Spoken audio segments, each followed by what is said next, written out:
Welcome to Lauren B IGTV, and today my name is Arik, and today I'm joined by the lovely Catherine, whose voice I'm sure you're familiar with from our previous IGTVs. Hi guys.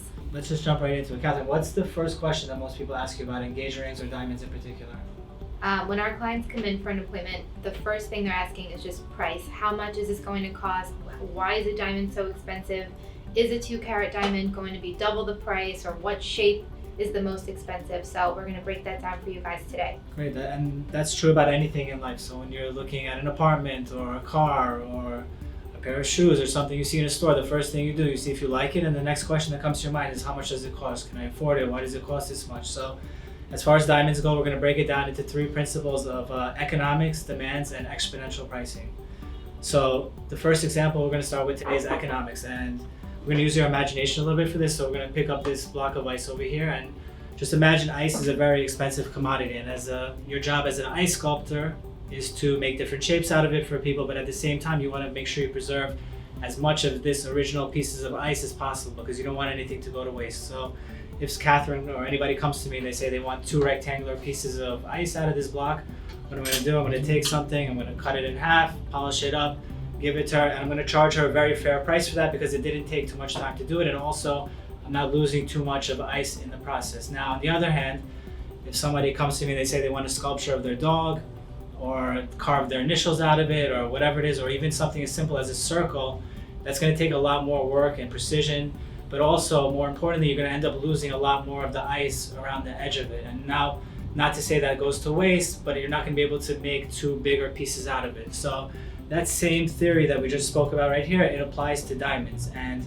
that beautiful ring that's on Catherine's hand right now, rough diamond, started out under the earth as something similar to this. So when a rough diamond comes out from the earth, the first thing they do is evaluate it and see what is the best shape that they can turn it into, what's popular, or what's going to yield them the most money. So most rough diamonds come from the earth, actually not like this shape, more like a cube shape, like these ice cubes that we prepared here. So we've also prepared these plots for you, and this actually shows how a rough diamond is evaluated and what shape was cut out from it. So the middle picture here is the blue part is the actual diamond, that polished diamond that comes out of it, and the white is what's left over. So as you can see, these are both square diamonds, and they almost come out of it like a puzzle. So there's not a lot of lost weight that comes from this stone, and for that reason, square shaped diamonds like princess cut, Asher cut, square cushions, and some other more symmetrical shapes take less of the rough diamond. For that reason, they'll command a lower price because you're yielding more from that original piece of rough diamond.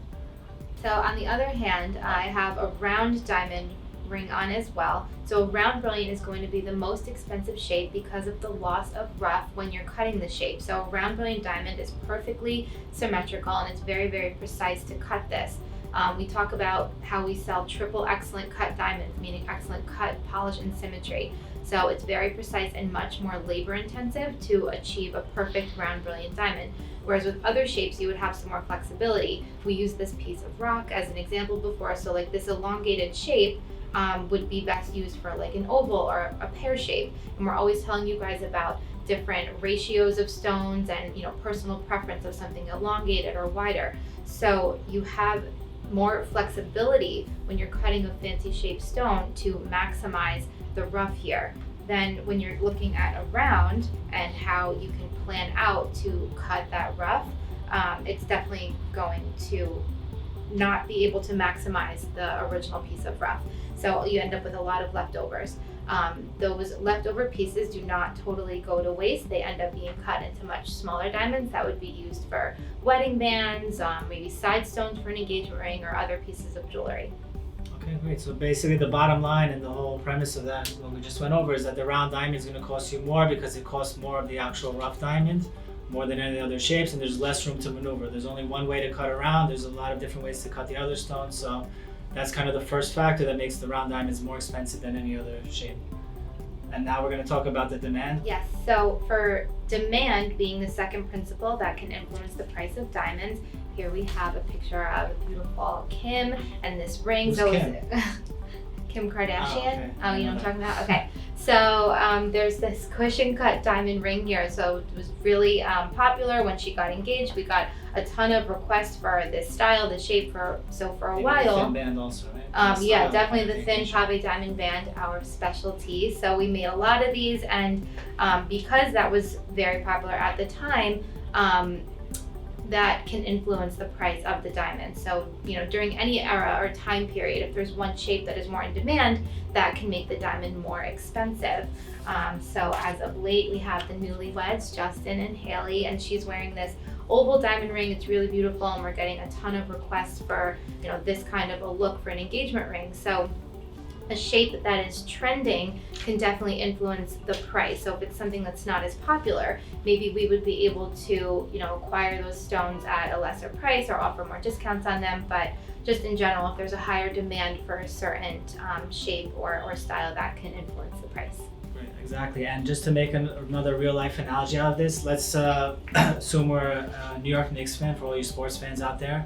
Unfortunately, and you have season tickets. Now, you don't want to go to any of the games, they're horrible, you can't stand to watch them, but you're not just going to go on StubHub or whatever website used to sell them and put each ticket for each game at the same price. You're going to base your prices on the opponent. Which opponent is more popular, you're going to raise the price a little bit. So when LeBron James and the Lakers come to town, you're probably going to charge double the price than you would for, let's say, a last place team that's coming to town. Now remember, this is not something that's going to be like that forever. So in a couple of years or a few years, when LeBron James is not on the Lakers anymore, those tickets are going to have less value, so you're going to lower the price. Same thing with diamonds. They come in and out of style, in and out of trend, so the prices can fluctuate. Not as much as I'm saying half the price, but to a certain degree based on the popularity. And the last topic we're going to touch on is exponential pricing. And I like to call that 1 + 1 does not equal 2, because things in the diamond world don't make sense as you might in other parts of consumer, related activity that you might do day to day. So I'm just going to bring out this simple chart over here, and we have an example of what linear pricing is versus exponential pricing. And as you can see, the diamond is the exponential pricing, that's the blue line. And you can see as you go up in size, the price does not go up on a linear scale. So 1 carat diamond, and we're talking about the same quality here to make it a very even example, can cost you $5,000. That same quality 2 carat diamond is not going to cost you twice the amount. It's actually going to cost you almost 3 times the amount, and it's going to keep going up even more exponential as you increase in size. And the main reason for that is when a rough diamond comes from the earth, a lot of them are not good enough quality to be used for an engaged ring or a diamond. They become industrial, used for other things out there. So you'll have to find a larger piece of rough diamond that's quality enough for engaged ring is very difficult to find, and for that reason, the price goes up per carat as you increase in size. So just to touch on what Arik was saying about linear pricing, an example that may make this a little easier to understand is if we're just talking about like a simple cup of coffee. So you're used to this being like $2.50, and then this cup that is double the size is just about $3. So where the price is not doubling even though you're getting more than double, the price per unit stays the same, or in most cases with a lot of things that we're buying, you actually get a better deal, or it costs less to buy more or something in bulk. So it's different with diamond pricing. The other part of this is that when you're purchasing a diamond going from 1 carat up to 2 carats, you're not getting double the size as far as the look goes. So to explain this to you and give you a little example, we have a layout here of diamonds starting with 1 carat, which usually comes in around 6.5 millimeters.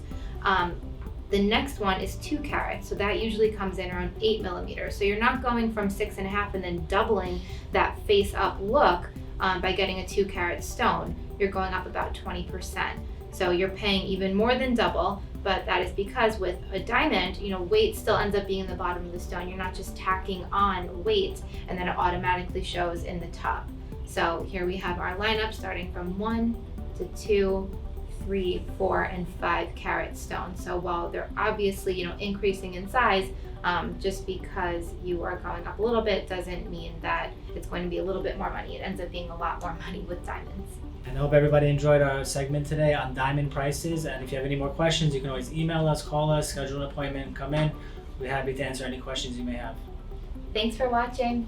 Bye, guys.